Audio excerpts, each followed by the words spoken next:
जय श्री कृष्णा। आज हम श्रीमद् भगवद गीता के प्रथम अध्याय का 28, 29, 30वां श्लोक का वर्णन करने जा रहे हैं। इस अपरूप ज्ञान से आप सबका कल्याण हो। श्लोक। दृष्ट्वे मन्मस्वजनम कृष्ण युयुत्सुम समुपस्थितम सीदन्ति मम गात्राणि मुखम च परिशुष्यति वेप्थुश्च शरीरे में रोमहर्षश्च जायते गांडीवम स्त्रंस्ते हस्तात् वक्चैव परिदह्यते न च शक्नो में वस्थातुम भ्रमातीव चह में मन। भावार्थ है, अर्जुन बोले, हे कृष्ण, युद्ध क्षेत्र में डटे हुए युद्ध के अभिलाषी इस स्वजन समुदाय को देखकर मेरे अंग शिथिल हुए जा रहे हैं और मुख सूखा जा रहा है तथा मेरे शरीर में कंप और रोमांच हो रहा है। हाथ से गांडीव धनुष गिर रहा है और त्वचा भी बहुत जल रही है तथा मेरा मन भ्रमित हो रहा है, इसलिए मैं खड़ा रहने को भी समर्थ नहीं हूँ। व्याख्या। दृष्ट्वे मन्मस्वजनम कृष्ण युयुत्सुम समुपस्थितम। अर्जुन को कृष्ण नाम बहुत प्रिय था। यह संबोधन गीता में 9 बार आया है। भगवान श्री कृष्ण के लिए दूसरा कोई संबोधन इतनी बार नहीं आया है। ऐसे ही भगवान को अर्जुन का पार्थ नाम बहुत प्यारा था, इसलिए भगवान और अर्जुन आपस की बोलचाल में ये नाम लिया करते थे और यह बात लोगों में भी प्रसिद्ध थी। इसी दृष्टि से संजय ने गीता के अंत में कृष्ण और पार्थ नाम का उल्लेख किया है। यत्र योगेश्वरः कृष्णो यत्र पार्थो धनुर्धरः।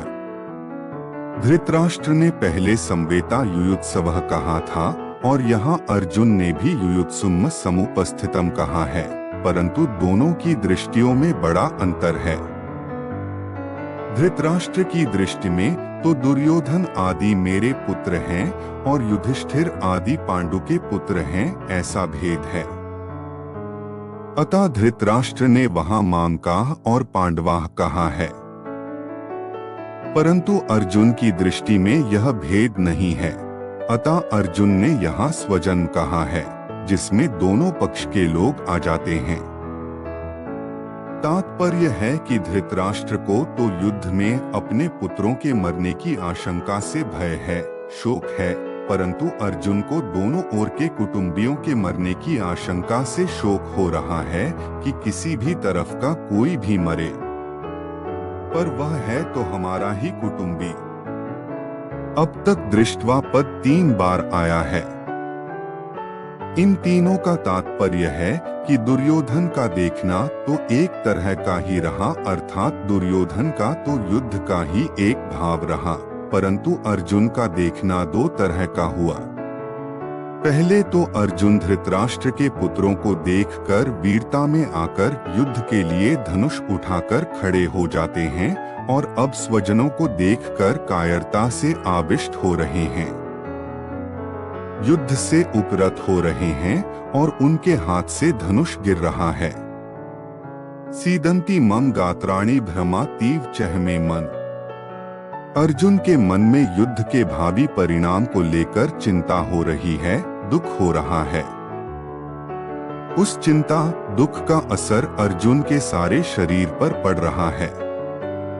उसी असर को अर्जुन स्पष्ट शब्दों में कह रहे हैं कि मेरे शरीर का हाथ, पैर, मुख आदि एक एक अंग शिथिल हो रहा है।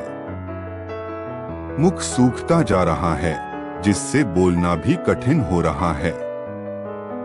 सारा शरीर थर थर कांप रहा है।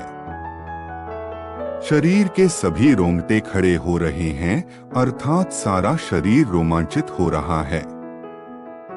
जिस गांडीव धनुष की प्रत्यंचा की टंकार से शत्रु भयभीत हो जाते हैं, वही गांडीव धनुष आज मेरे हाथ से गिर रहा है। त्वचा में सारे शरीर में जलन हो रही है। मेरा मन भ्रमित हो रहा है, अर्थात मेरे को क्या करना चाहिए यह भी नहीं सूझ रहा है। यहाँ युद्ध भूमि में रथ पर खड़े रहने में भी मैं असमर्थ हो रहा हूँ। ऐसा लगता है कि मैं मूर्छित होकर गिर पड़ूंगा। ऐसे अनर्थकारक युद्ध में खड़ा रहना भी एक पाप मालूम दे रहा है।